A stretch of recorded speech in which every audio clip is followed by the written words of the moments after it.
Bonjour tout le monde, ravi de vous retrouver pour l'émission du mercredi 23 juin 2021. Le Bitcoin et l'Ether sont sur leur niveau psychologique des 34 000 tout ronds et des 2000 dollars tout ronds. On est en train de jongler un petit peu avant, un petit peu après. Aujourd'hui au programme, on va aller comme d'habitude avant l'introduction analyser le Bitcoin de façon assez rapide parce que ces derniers jours j'en ai beaucoup parlé et ensuite après l'introduction on ira voir les altcoins et voir justement ce qu'il se trame et est-ce qu'il y aurait effectivement des opportunités à saisir. On a une map relativement verte aujourd'hui, regardez sur une journée on a 7% sur le Bitcoin. Ensuite nous avons des performances assez intéressantes sur la plupart des cryptos puisque vous le savez hier on a fait un pic baissier qui avait amené le Bitcoin jusqu'aux 28 500 dollars environ il me semble. On ira voir également juste après l'introduction la présentation d'un projet. Alors c'est un projet qui selon moi reste à potentiel puisqu'il a été propulsé par Tencent. Tencent vous le savez c'est un projet que j'avais présenté à ses débuts avec un token qui avait été acheté lors de la pre-sale à 17 centimes et qui valait ensuite 5 dollars et quelques et qui aujourd'hui s'établit à environ 1 dollar. Donc qui a été donc très bénéfique pour les personnes qui ont pu y participer. Est-ce que ça va être la même chose pour ce projet ? Je n'en ai aucune idée, mais c'est clair que voilà, le projet est lancé, le Telegram prend plein de nouveaux utilisateurs chaque jour. Il va y avoir la sale qui se fera très prochainement et on va en parler du coup pendant 2 minutes. Juste après l'introduction, il y a des conditions pour participer justement à cette prévente.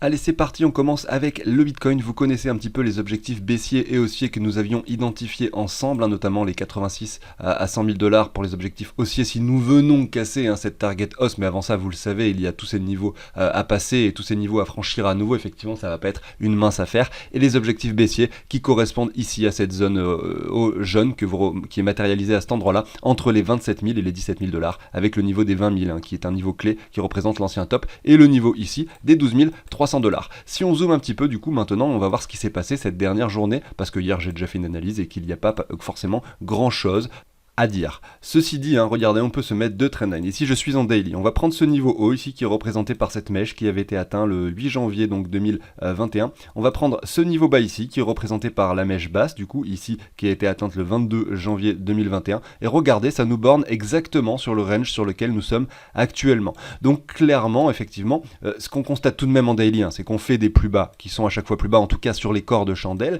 Donc ce qui indique que nous avons un marché qui est plutôt hésitant, même si ici, regardez, on fait un plus bas pour finalement faire un plus haut par la suite. Donc on a un marché qui est clairement ici dans un range. Pour vraiment avoir un signal baissier, il faudrait que l'on vienne effectivement établir quelque chose d'un peu plus prononcé.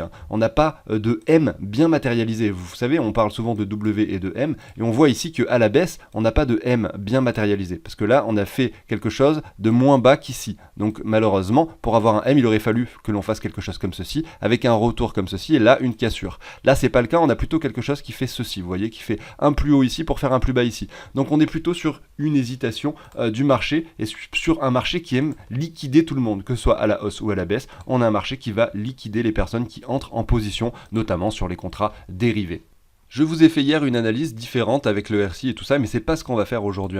Comme on le voit, on essaye de regarder plutôt la catégorie dans laquelle nous sommes. Nous avons des marchés qui sont en tendance haussière de temps en temps, des marchés en tendance baissière et des marchés en range. Et on voit ici que depuis le mois de mai, donc le 20 mai, nous sommes plutôt situés sur un range que l'on peut établir également grâce à cette chose qui s'est passée au préalable. Et donc qu'est-ce qu'on peut se dire ? On peut se dire que tant que voilà nous sommes entre ces deux bornes, rien ne pourra effectivement se passer. Malgré tout, on voit qu'on aime bien aller chercher la borne haute et la borne basse de façon très rapide d'un côté et de l'autre, ce qui signifie que nous aimons liquider des personnes. Regardez ici, en fait c'est ça qui est intéressant à constater. Bon, déjà nous avions ce range qui était bien matérialisé de ce côté-là, et que ici, regardez, nous avions, avant que nous fassions cette cassure par le haut et par le bas, le range était établi comme ceci. On va prendre ces mèches basses là, vous voyez qui vient chercher 3 fois, et ici, à cet endroit-là, on va prendre ces mèches là, regardez, ici, et les mèches qui ont été touchées. On voit que là, ici, on vient faire sur cette poussée haussière quelque chose d'un petit peu plus haut. C'est-à-dire qu'il y avait des personnes qui étaient rentrées à la baisse ici, qui pensaient que le marché allait crash comme ceci, vous voyez, qui ont mis leur stop loss, c'est-à-dire qui ont décidé que si le Bitcoin allait venir casser cette ligne haute, cette mèche qui était située par ici, si le Bitcoin allait venir la casser par le haut, je sors de position. Et vous voyez, c'est ce qui s'est passé. Donc il y a beaucoup de personnes, je pense, qui se sont fait liquider sur ce mouvement. Et ensuite, à ce moment-là, on confirme des choses. Donc comme je le disais, on n'avait pas de W propre mais malgré tout il y a probablement beaucoup de personnes qui sont entrées à l'achat ici en pensant que le Bitcoin allait grimper, et ces personnes-là effectivement se sont également trompées, et c'est là comme ça que se matérialise un range. Le range en fait c'est quelque chose qui vient liquider des personnes à la hausse et à la baisse de façon constante et récurrente. Et ben derrière, regardez, c'est la même chose, on vient les liquider. Les personnes qui sont rentrées à l'achat ici, où est-ce qu'elles ont mis leur stop loss? Et ben elles ont probablement mis leur stop loss en dessous de ces mèches-ci, vous voyez. Alors là j'ai plein de choses à l'écran, je suis désolé, mais vous voyez en dessous des mèches précédentes. Et qu'est-ce qui se passe? Sur ce mouvement baissier, on vient liquider tout le monde sur cette mèche baissière qui touche les 28 600 $ tout simplement, pour venir liquider toutes les personnes qui avaient mis leur stop loss à cet endroit-là, vous voyez. Donc c'est comme ça que ça s'est passé, et c'est vraiment ce qu'on peut constater ici sur ce graphique de façon assez claire. On verra sur la chaîne dans quel sens ce range pourrait se casser, c'est-à-dire à la hausse ou à la baisse. On a nos objectifs haussiers qui peuvent faire office de résistance, nos objectifs baissiers qui peuvent faire office de support, et ensuite on essaiera d'identifier un petit peu les mouvements de marché et voir si, comme je le disais avant-hier, j'expliquais que le bull run pouvait se terminer entre le mois de janvier et le mois de mai 2021, et j'ai vraiment détaillé l'explication. Vous pouvez jeter un œil à cette vidéo du 21 juin. Alors aujourd'hui on a un crypto fear à 14, ce qui veut dire que beaucoup de gens sont dans la peur en ce moment, ne savent plus trop quoi faire avec leur bitcoin et sont plutôt dans une tendance où tout le monde veut vendre effectivement, ou en tout cas les particuliers sont en panique et veulent vendre. Et peut-être qu'on a des grosses entreprises qui accumulent du bitcoin pendant cette période-là. C'est généralement ce qui se passe, hein. Les grosses entreprises accumulent des quantités monstres de bitcoin et les achètent aux personnes qui, elles justement, ont acheté du bitcoin à 50 ou 60 000 $ et qui aujourd'hui veulent les vendre. Alors peut-être que la meilleure stratégie aujourd'hui serait simplement de les garder, de ne pas les vendre pour un prix dérisoire à des personnes influentes, à des baleines qui ont énormément d'argent, pour potentiellement profiter de la hausse qui pourrait intervenir dans les mois qui viennent.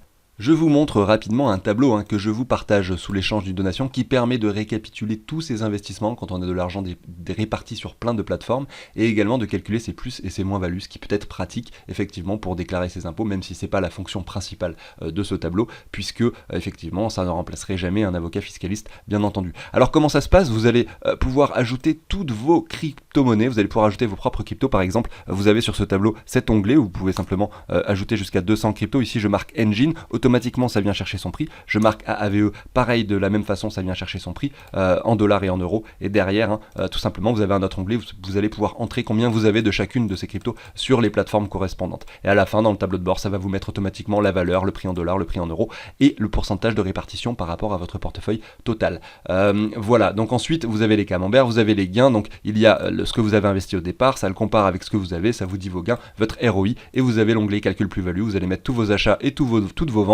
Et donc si par exemple je simule une vente où je récupère 2000 € à cet endroit-là, à ce moment-là mon portefeuille, donc comme on le voit là-haut, vaut 14 556 €, et bien je sais que j'ai 626 € de plus-value sur les 2000 que j'ai retirés. Enfin bref, tout ça vous allez pouvoir le faire, mettre vos ventes, vos achats, et vous allez avoir le total de vos plus-values qui va s'afficher ici.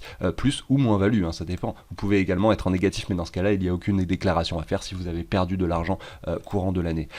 Voilà, donc j'en ai fini avec ça. Vous avez dans la description le lien pour les donations et le lien avec une vidéo qui explique beaucoup mieux que ce que j'ai fait aujourd'hui, le tableau. Je vous invite à y jeter un œil. Merci de m'avoir écouté.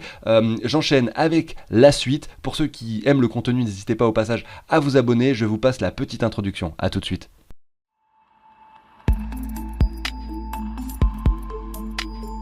Allez, c'est parti, et je commence du coup avec Meta Hero. Donc de quoi il s'agit? Il s'agit à nouveau d'un token déflationnaire qui est donc créé par la même équipe que celle qui a produit Tencent.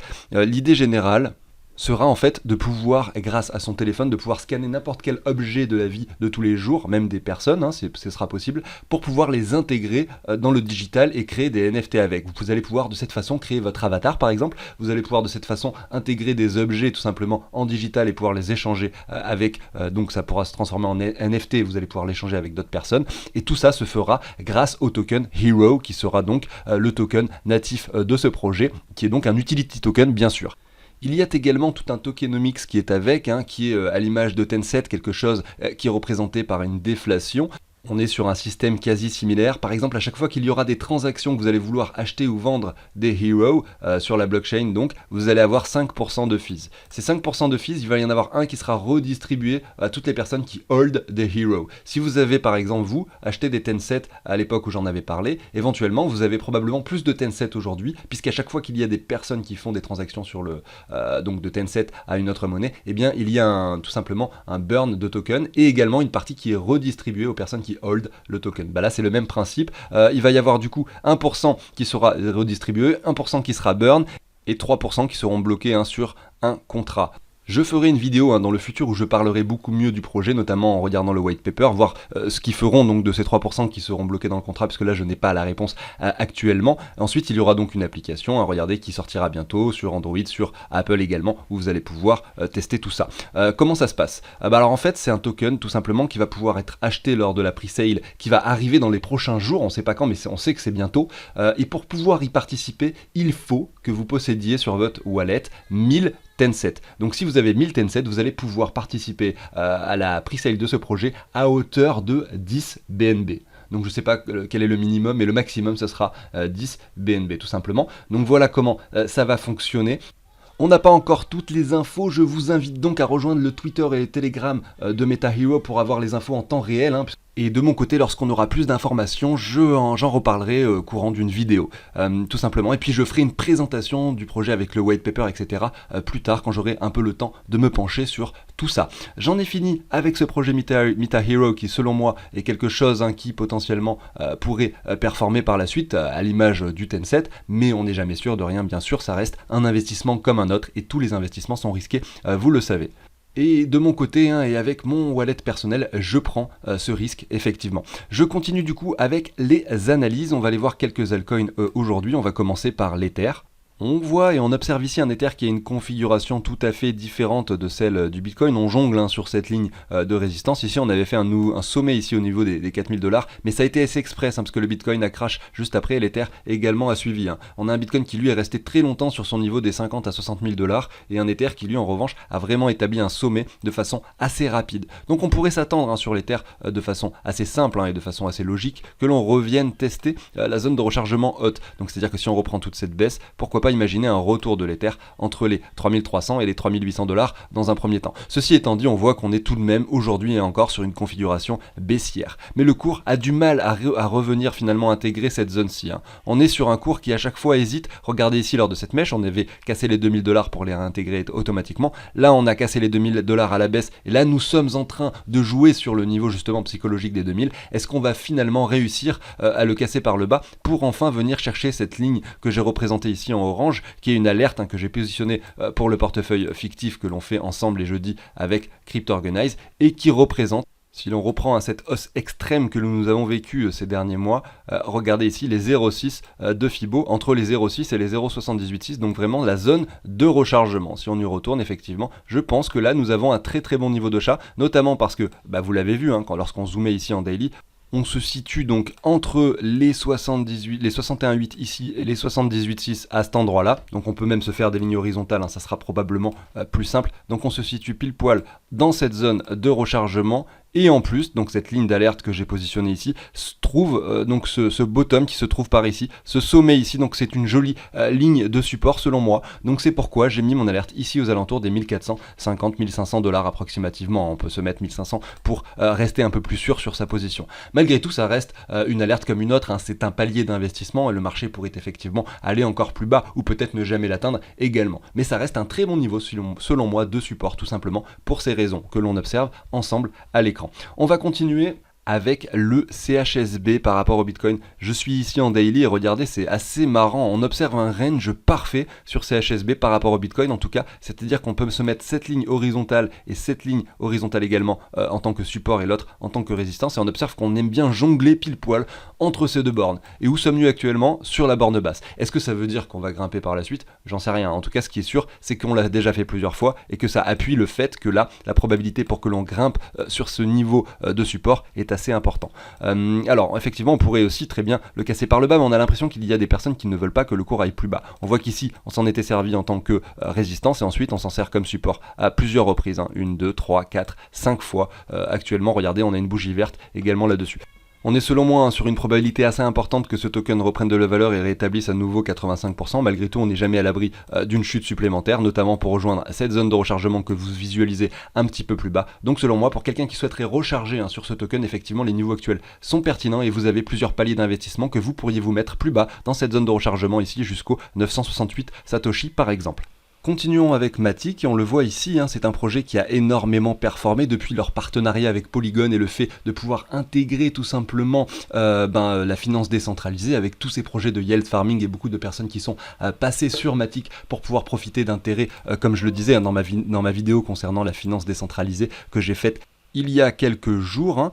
Ici on observe un marché qui est relativement baissier par rapport au Bitcoin, mais on voit que malgré tout on a un fort niveau de support sur le niveau actuel parce que il y avait eu cet excès baissier à cet endroit là, on a touché à nouveau ce niveau et nous avons joué une troisième fois dessus il y a peu, donc on voit que le marché a envie d'être racheté à chaque fois, mais c'est pareil, on a tout de même un triangle, ici on a tout de même un triangle descendant, donc il faut être prudent et je serais pas étonné effectivement qu'on aille chercher des niveaux un petit peu plus bas sur Matic, et si c'est le cas, on pourrait sans problème revenir. Regardez, si on se met une zone de rechargement comme celle-ci qui serait matérialisée avec ce Fibonacci que je viens de tracer, on aurait cette zone qui se situe ici entre les 2500 Satoshi et les 1400 Satoshi. On pourrait refaire le même travail par rapport au dollar puisqu'il a tellement performé que ces graphiques, que ce soit par rapport au dollar ou par rapport au Bitcoin, finalement il n'y a pas tant de différence. Alors ici je vais supprimer ça, on va refaire le même travail pour voir quel prix ça représenterait par rapport au dollar si jamais le Matic décidait de revenir dans cette zone effectivement de rechargement dans les jours qui viennent. On l'a vu, sur l'altcoin dominance, il y a encore de la marge sur des altcoins qui pourraient continuer à perdre de la valeur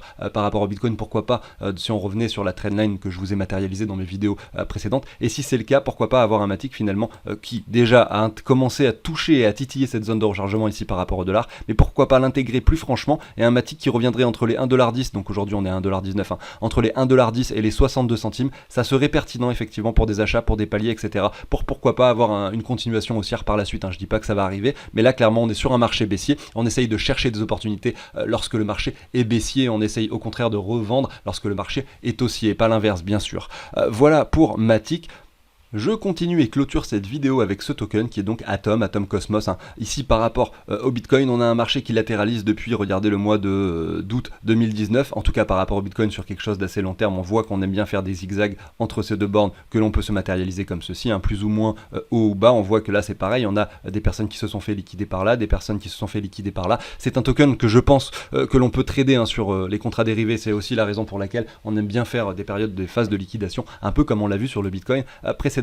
Ici, regardez, qu'est-ce qu'on voit? On voit qu'on est effectivement revenu sur quelque chose d'assez baissier. On revient tester cet ancien point bas qui se situe par là. Et là, juste avant, on a fait vraiment un point bas. Donc on pourrait imaginer que là, les niveaux actuels seraient pertinents pour la simple et bonne raison que si on se prend un Fibo comme ceci, nous sommes en train de toucher les 61,8 de Fibo. On voit que c'est un token qui par rapport au Bitcoin effectivement n'a jamais vraiment encore performé. Ça pourrait être le cas à l'avenir, il va falloir suivre ça bien sûr. On est sur cette tendance et ce range qui s'établit depuis un moment, et si jamais les altcoins reprennent de la valeur dans le futur, on ne sait pas si ça se produira, mais effectivement si c'est le cas, on pourrait avoir ce token qui prend beaucoup de valeur. Ça reste un protocole, et les protocoles sont généralement des tokens solides, puisque derrière il y a beaucoup de personnes qui l'utilisent au travers de projets qui utilisent par exemple ce protocole pour faire fonctionner leur projet.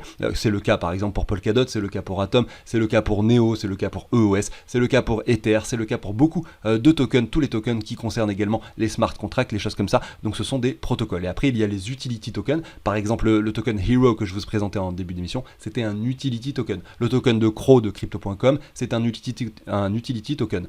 Le token BNB par exemple, c'était un utility token au début, et ils ont dérivé un peu sur la finance décentralisée, et c'est devenu un token d'un protocole, comme c'est le cas par exemple pour Ether. Donc il y a les choses aussi qui changent en fonction de ce qu'il se passe. Pareil pour Matic, au début c'était pas forcément quelque chose destiné à être utilisé sur la finance décentralisée, mais finalement ça a été le cas, et c'est la raison de son expansion récente bien sûr. Voilà pour tout ça, j'en ai fini du coup avec l'émission. Je pense que là pareil sur Atom on est sur un niveau intéressant, à voir si derrière on arrive à confirmer, et si on vient s'affranchir un jour de cette ligne horizontale jaune que j'ai tracée qui aurait présenté ici en haut, on pourrait sans problème venir la casser. Si on le regarde par rapport au dollar, je pense qu'effectivement on a eu quelque chose d'assez haussier puisque les cryptos ont pas mal performé ces derniers temps. On pourrait très bien se mettre cette zone de rechargement comme ceci. On voit qu'on est en plein dedans actuellement, donc si on commence à voir, donc on pourrait zoomer. Vous pouvez vous mettre des zones de rechargement comme celle-ci et zoomer par exemple sur du 4 heures, essayer d'attendre de voir s'il n'y a pas des W qui se dessinent, des choses comme ça, des divergences, des choses comme ça. Donc ici on voit qu'on fait un plus bas, donc là le plus bas il était ici, on a établi un nouveau plus bas à cet endroit là, donc effectivement il va falloir être plus patient, même sur les 4 heures il faudra être patient.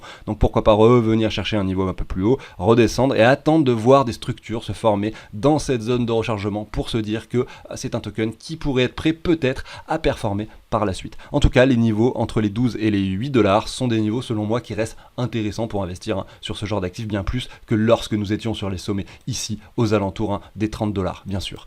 J'en ai fini avec l'émission du jour. Merci à tous de m'avoir écouté. On se retrouve dès demain pour une nouvelle émission et je vous souhaite une très très bonne journée. Salut tout le monde.